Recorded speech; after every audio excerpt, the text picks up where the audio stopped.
Olá, meus amigos, bom dia a todos vocês, sejam todos muito bem-vindos a essa meditação, hoje, nesta terça-feira da quarta semana da Quaresma. No dia de hoje, a gente medita sobre o tempo, de graça que o Senhor nos dá para a nossa conversão. Quanto tempo será que temos, para permitir essa mudança em nossa vida? Hoje a gente vai meditar sobre isso por meio do Evangelho desse dia, no qual Jesus realiza uma cura, mas uma cura que esperou 38 anos, para que acontecesse. E aí a gente precisa, diante dessa cura, meditar, Quanto tempo temos esperado, E pelo que de fato temos esperado? Então, peçamos ao Senhor, que nos dê nesta manhã um coração generoso, sábio, para aproveitar mesmo, porque de fato o homem não sabe quanto tempo tem, sabe quanto tempo já passou, mas ele precisa entender a importância do tempo presente, desse dia em especial, para não errar tanto, para ter um coração menos vacilante, para ter um coração mais amoroso. Então, rezemos ao Espírito Santo para que esse testemunho de Cristo, que deseja nos alcançar e de maneira célere, nos alcance, Também meditaremos sobre o texto de São Tomás, para a Quaresma no dia de hoje, onde iremos tomar exemplo do Cristo crucificado. Será que o Senhor esperaria, quando a gente vê ali o Senhor abandonando, todas as honras, todas as glórias, todo o esplendor de seu amor e majestade, para estar na nossa condição e nessa condição sofrer muito, a gente vê uma pressa, uma celeridade tão grande em amar, em curar, em aproveitar a oportunidade para conduzir o homem à verdade, para formar a sua igreja, que foram 3 anos de vida pública do Senhor Jesus. E numa Páscoa também célere, num processo aceleradíssimo, numa condenação acelerada, numa prisão rápida demais, em dores que uma se sucediam à outra em progressão de dor, de intensidade, de sangramento, de sofrer. O Senhor tinha pressa, celeridade em esvair todo o seu sangue, em derramar toda a sua graça, em nos purificar de todo pecado, de toda mancha. É uma pressa praticamente nupcial, digamos assim. E esta dor, que agonizava, que chorava, que urrava de dor no leito da cruz, ela pode esperar a nossa decisão, a nossa conversão? Pensa, se você fosse um médico, por exemplo, Que tipo de dor você aguenta ver durante muito tempo sem tomar nenhum tipo de atitude, sem se comover, sem se debruçar sobre a pessoa, sem fazer o que você deve fazer? É torturante. É torturante imaginar que muitas vezes estamos à beira da cura, à beira da melhora, Como hoje a gente vai contemplar no Evangelho. E a nossa decisão se lentifica, se prolonga. Ela é mais do que simplesmente uma falta de disposição, de que uma fraqueza na vontade, de que uma tortuosidade na inteligência. Ela é torturante. E se ela é proposital, ela chega a ser perversa. Perversa. Então, olhar para a cruz do nosso Senhor hoje e a celeridade com que Ele alcança o coração humano, que o nosso coração tenha mais celeridade para com a graça também. Peçamos isso ao Espírito Santo no dia de hoje, peçamos juntos, Ademais, além de pedir por essas causas, quero pedir pela saúde do Santo Padre, pela recuperação do Tiba, pela recuperação plena do Padre Marcelino, nosso pároco, por nossa paróquia, pela construção da igreja, do templo, da Santíssima Trindade, nossa paróquia querida e amada paróquia, por todos nós, por nossa conversão, nossas famílias, nossos amigos que pedem cotidianamente oração. Por todos vocês que têm acompanhado esse canal também. Deus os abençoe, os torne vigilantes e sempre firmes na oração. Muito obrigado por darem atenção a Deus aqui neste canal e fazerem comunhão comigo enquanto desejamos a santidade para nós e para os nossos próximos, né? Então Deus abençoe vocês. Muito obrigado pela companhia diária. Então rezemos. Estamos reunidos em nome do Pai, do Filho e do Espírito Santo. Amém. Senhor Jesus, dai-nos a graça de concorrer para a vossa vontade, de ir ao vosso encontro. E no vosso encontro, depositar o nosso coração sem medo, sem reserva, valorizando o dia de hoje, que é o que temos, Senhor, para vos ofertar. Perdoe nossas transgressões nos dias anteriores, nossa demora, nossa latência. Perdoe-nos, Senhor Jesus, porque não sabemos utilizar bem do precioso dom do hoje, do precioso dom do agora. Mas não queremos ver, Senhor Jesus, que o Senhor agonize qualquer tipo de dor ou padecer por causa de nossos pecados, sem que isso gere em nós uma pressa acelerada pela nossa conversão.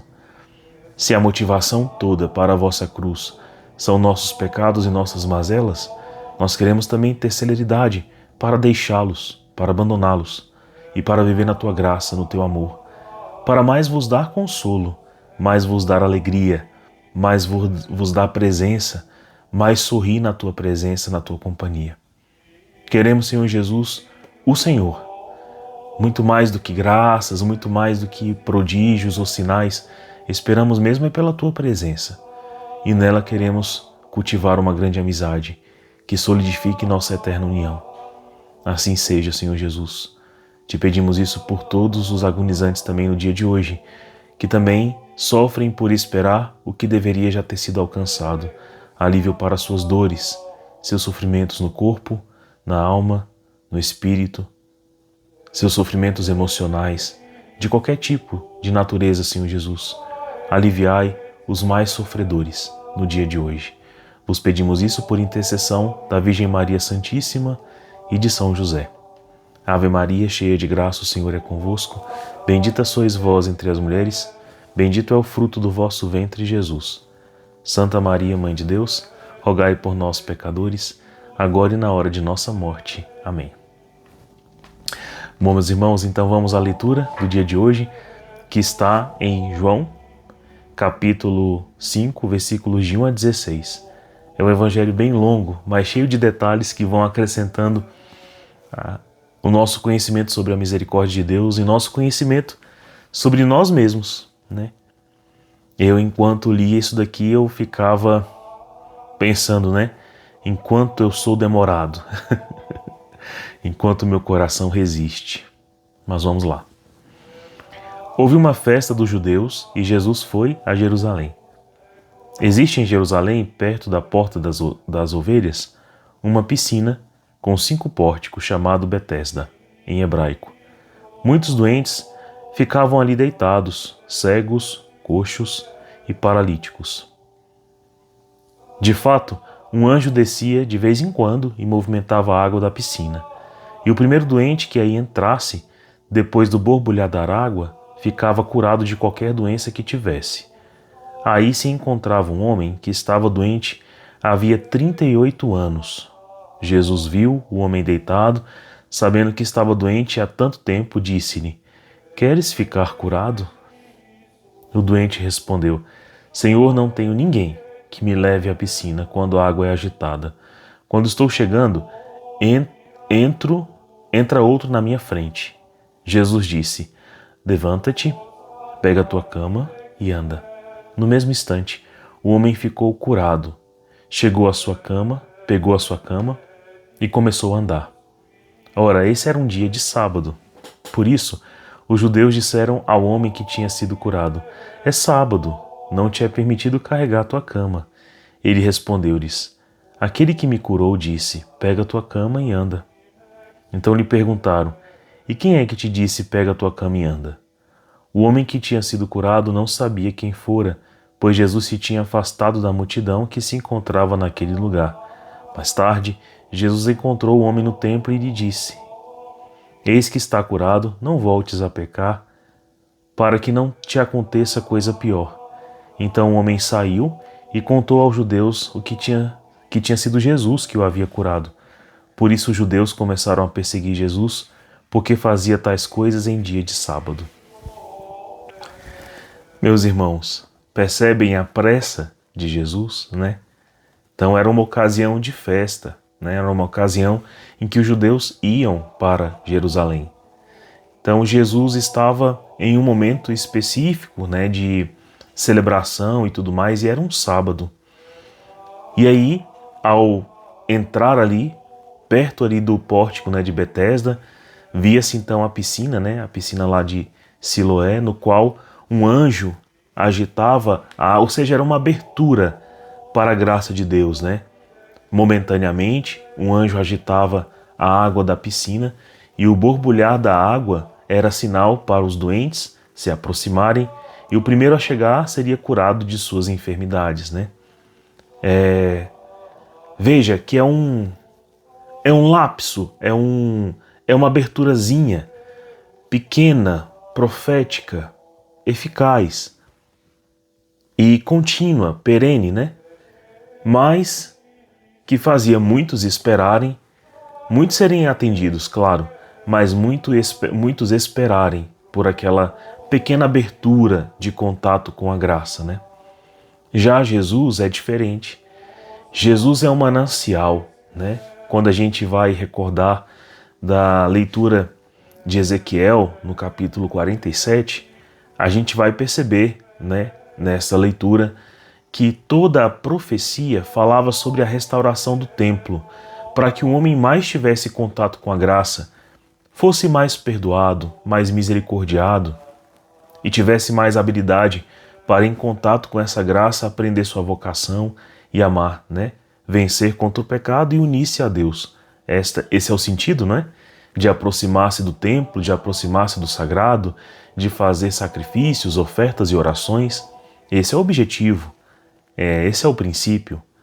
Mas veja que esse exemplo bem claro hoje de Betesda mostra para nós como o lapso, né, para a graça é como se fosse uma fração no tempo, é como se fosse um pequeno rasgo no véu da graça, né, para que muitos fossem curados, né?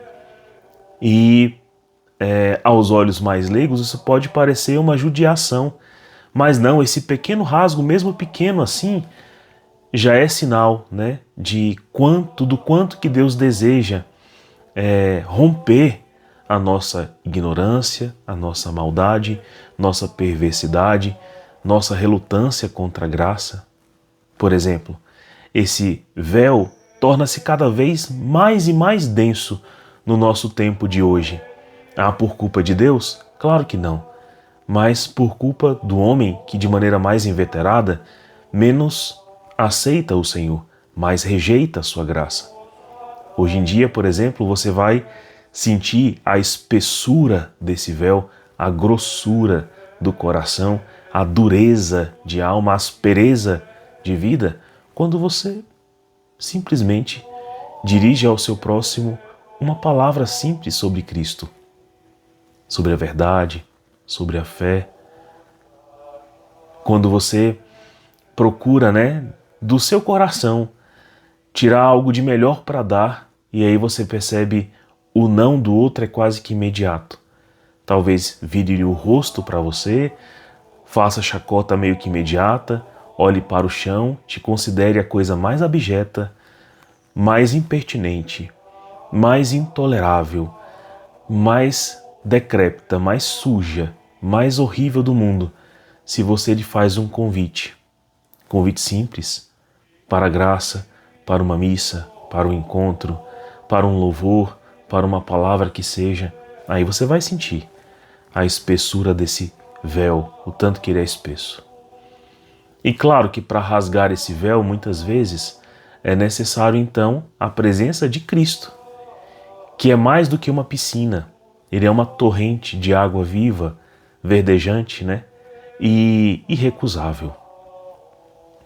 Não tem como a pessoa recusar, né, a existência de Cristo, a sua presença, sua eficácia, sua palavra, sua doutrina. É insuperável, atravessa tempo, atravessa intenções, atravessa maldades, atravessa tudo, né? Então esse véu se rasga e o homem consegue ver. Por quê?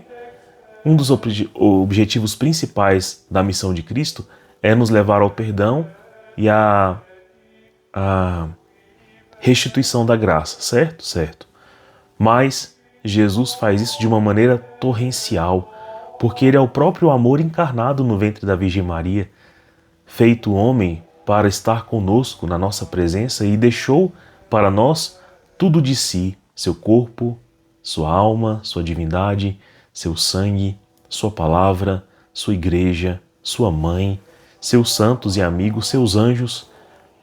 Então Jesus é mais do que uma piscina, entende?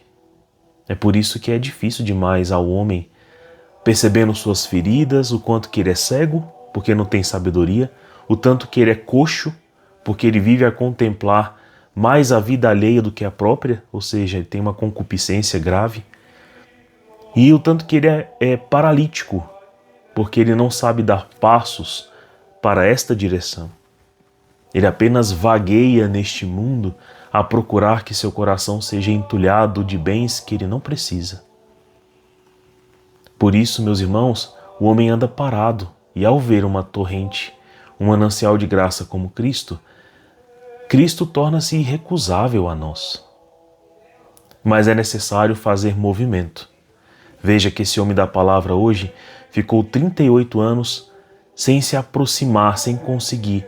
Meus irmãos, com 38 anos, talvez a estratégia melhor seria a de ficar na beira da piscina, né? Ou a de clamar: meu Deus, será que todas as pessoas fossem tão más assim, que queriam mais o bem próprio e aquele homem foi negligenciado durante 38 anos? Ou será que ele acostumou-se a viver naquela condição? Porque na situação de beira, de meio, de quase caminho, de quase perfeição, de quase chegada, é confortável, sabe? Aprende-se então a ficar ali na cama, a procurar uma sombra, a logo aprender a comer, a vestir, a beber, a ter dinheiro, a ter uma boa fama, né? Não, ele é paralítico, mas ele tá ali, ó, bichinho, né? Raiz, rocha, firmeza, né? A gente não faz isso? Por exemplo, a gente faz durante todos os anos de vida um caminho para nos encontrar com Jesus, para nos santificar, certo? Perfeito. Essa é a nossa vocação. Mas a gente já alcançou? Não. Mas esse alcance é apressurado? É ativo? Eu tenho me transformado? Minhas confissões vão melhorando? Eu tenho melhorado de vida? Eu tenho curado meu coração? Eu tenho buscado aonde eu sou pouco sábio? Ah, Fábio, meu problema é não saber muito de Deus nem da palavra. Eu tenho buscado? Ah, Fábio, meu problema é que eu vivo muitos vícios. Eu tenho vivido a temperança? Ah, Fábio, meu problema é que eu tenho más amizades. Eu cortei? Ah, Fábio, meu problema é que eu tenho um vício por um lazer que não é muito próprio. Eu cortei? E eu procurei o positivo da graça, que é mais aproximar-me de Deus, mais ter prazer e amizade com pessoas boas, mais ser bem influenciado. Entendeu? Eu também estou à beira do caminho. Tenho uma boa intenção, tenho uma vontade, tenho uma inteligência, mas eu fico ali na beira do caminho. E a minha vida se resume a um quase. Eu estou quase lá. Eu estou sempre quase. Eu estou sempre na beira. Eu estou sempre no meio do caminho. Eu estou sempre reticente. Por que será isso? Será que eu me acostumei? Aí no meio do caminho eu aprendi a ir vivendo de maneira confortável. Por quê? Eu não preciso fazer um grande esforço, porque eu estou acostumado à beira, mas também Deus me livre de sair de perto, de ir para longe, de ter uma vida dissoluta. Deus me livre de roubar, de prostituir, de adulterar. Não, nunca, nunca, nunca. Será que eu sou tão melhor assim que os outros? Porque Jesus disse que aquele que está no meio, no muro, no morno, tépido, né? Que não é quente nem frio, ele é vomitado. Como água morna faz mal a gente de beber, né? Oxalá fôssemos frios, porque aí precisava apenas aquecer na graça e no amor, ou fôssemos quentes, ardorosos, abrasados na graça, como Deus nos prefere.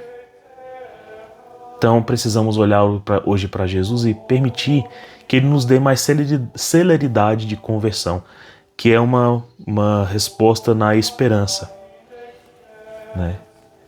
E essa resposta na esperança nos faça ter mais prontidão para olhar assim, qual é a minha paralisia, qual é a minha cegueira, por que eu ando manco ou cabisbaixo, por que os meus passos são pouco céleres, né?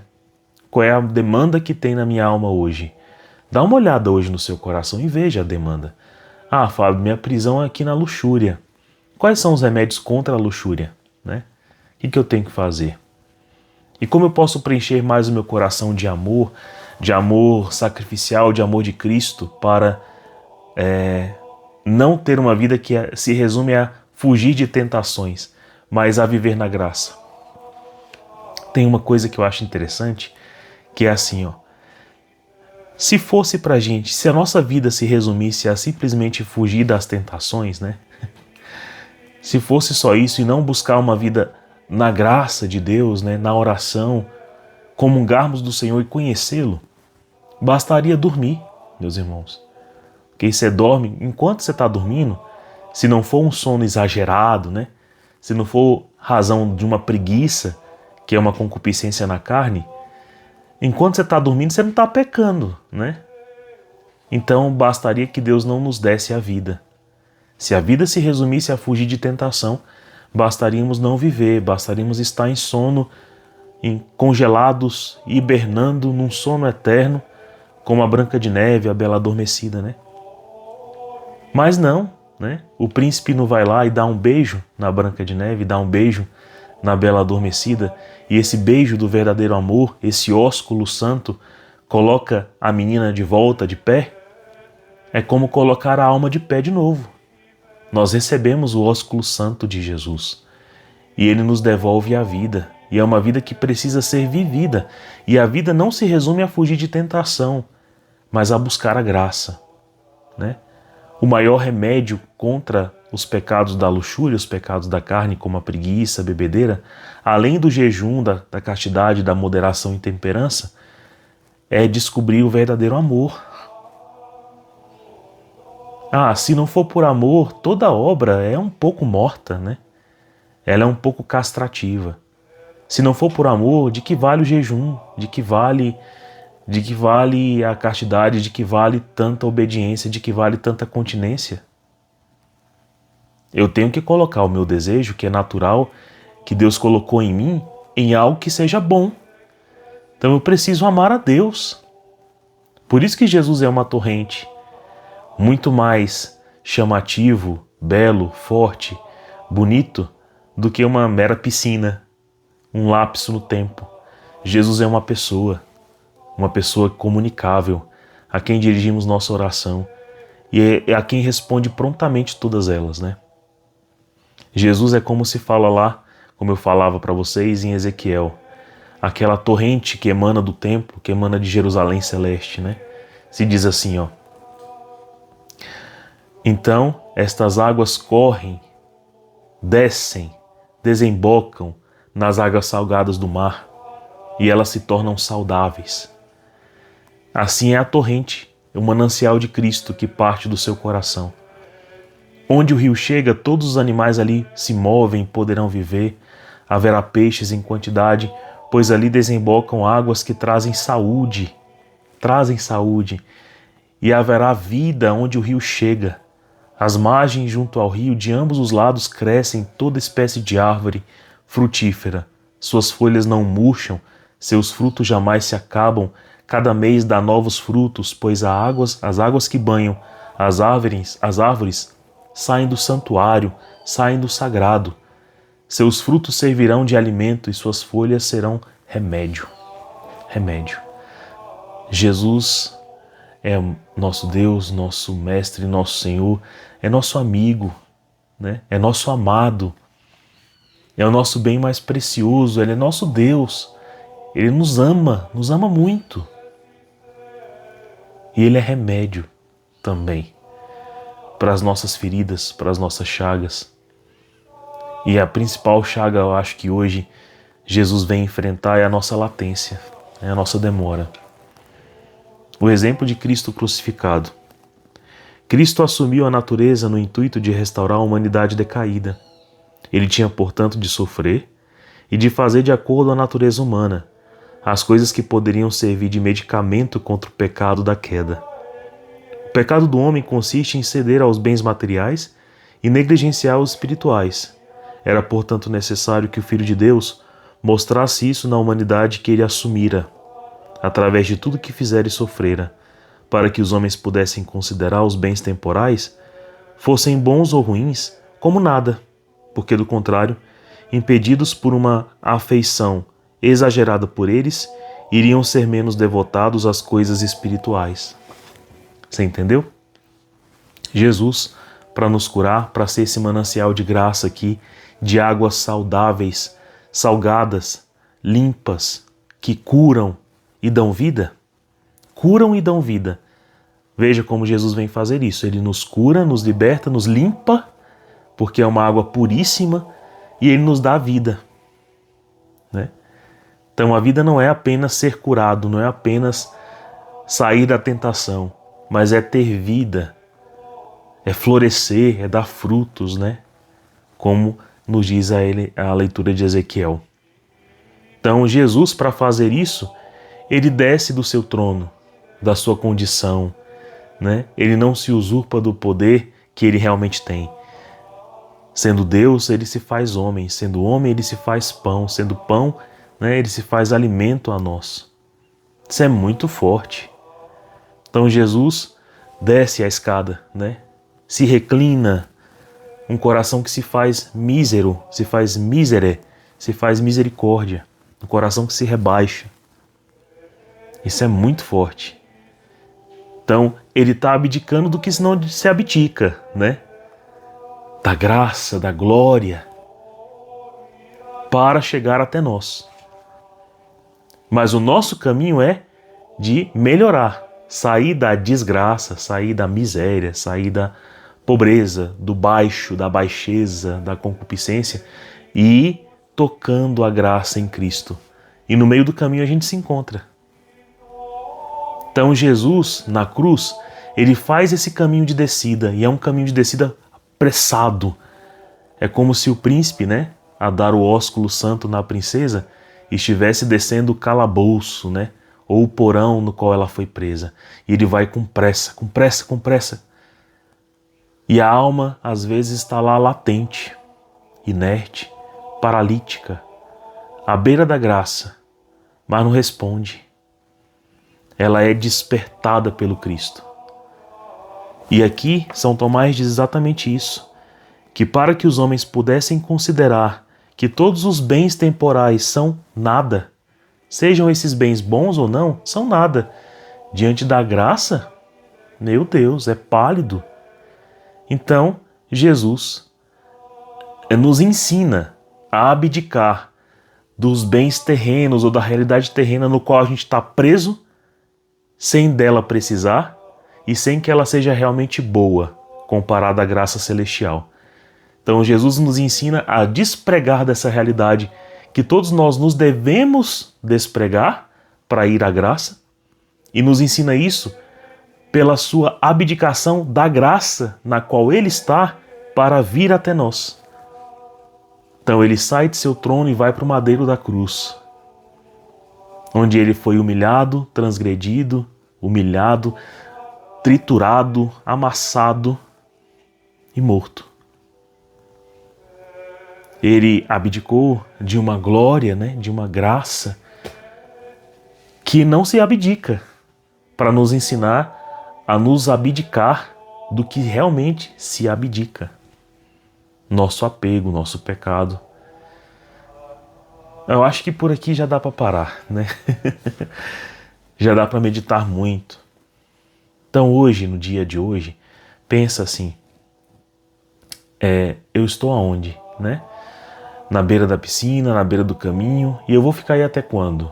Né? Eu vou armar minha casa aí, É aí onde eu quero ficar? Um dia desse eu falei para vocês que eu tive uma experiência de livramento, né? Que eu fui salvo por Deus em um gravíssimo acidente de trânsito onde todos nós morreríamos. Eu, mais pelo menos umas 5 pessoas. E ao passar por esse vale assim, tão grave, Deus falou ao meu coração de maneira muito clara: eu te livrei. Eu te livrei. Melhora. Porque se hoje fosse o dia, nunca mais nos veríamos. Pois, portanto, meus irmãos, qual é o peso que tem o seu hoje? Se fosse hoje, a tua despedida deste mundo, você passaria a eternidade diante do manancial da graça que é Jesus, ou vocês nunca mais se veriam? Entendeu? Por que a gente precisa de um pouco de pressa? Que Jesus, na pressa acelerada de nos amar, nos dê uma pressa também de corresponder a essa graça. Jesus não pode esperar na sua dor, na sua chaga, no seu sangue, no alto da cruz. É muito lacinante aquela dor. Correspondamos com a mesma pressa para com esse amor tão extremado de Deus. E não esperemos 38, 40, 60, 70 anos para realmente abraçá-lo. Um grande abraço, Deus abençoe você, fica com Deus, tenha um santo dia.